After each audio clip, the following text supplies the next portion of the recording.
দাঁড়ান, গরম খবর নরম করে উপস্থাপন করব আজকে, তাই বন্ধ রাখুন আপনার যত অপ্রয়োজনীয় কাজকে। আর আরেকটি কথা, আজকের এই সংবাদটি হবে সম্পূর্ণ রংপুরের আঞ্চলিক ভাষায়। গতকাল 5ই আগস্ট শুক্রবার রাত 12টার পর দাম বেড়েছে সকল জ্বালানি তেলের।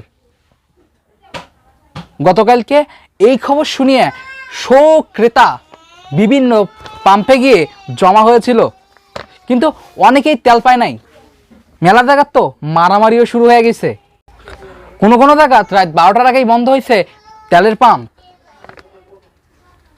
অনেক মানুষ ডিসিশন নেছে মোটরসাইকেল বিকিয়া কিনবে সাইকেল। কায়ো কায়ো কইছে গাড়ি বাড়ির থুয়ে হাঁটি যাইবে অফিসত। এই প্যাকেট চট্টগ্রাম সহ বিভিন্ন জায়গায় বন্ধ আছে সকল প্রকার যানবাহন।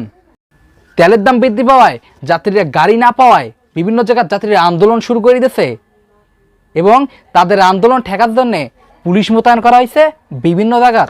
আচ্ছা, আপনার ঠিক অভিযোগটা কি বলেন? তেলের দাম কমাতে হবে, ঠিক আছে? আমরা সকাল থেকে এখানে দাঁড়িয়ে আছি গাড়ির জন্য, গাড়ি পাইতেছি না। সিএনজি ওলা বলে 700 টাকা করে, কেন? কি কারণে?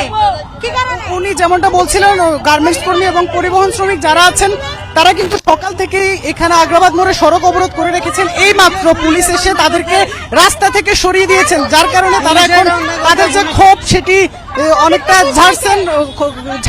ক্ষোভ ঝাড়ছেন এবং কি তারা যারা এখানে আছেন এই মুহূর্তে তারা বারবারই সংঘবদ্ধ হয়ে সড়ক অবরোধের চেষ্টা করছেন। তবে বিপুল সংখ্যক পুলিশ এই মুহূর্তে এখানে মোতায়েন আছেন এবং তারা আসলে অনেকটা দেখতে পাচ্ছেন আপনি, আসলে তারা অনেকটাই ক্ষুব্ধ হয়ে পড়েছেন।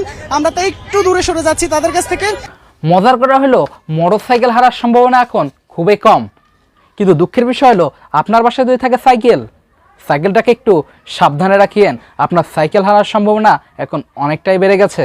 এবারে আমরা দেখে নেব কিছু মানুষের মন্তব্য, তেলের দাম বাড়ায় তাদের কেমন লাগছে।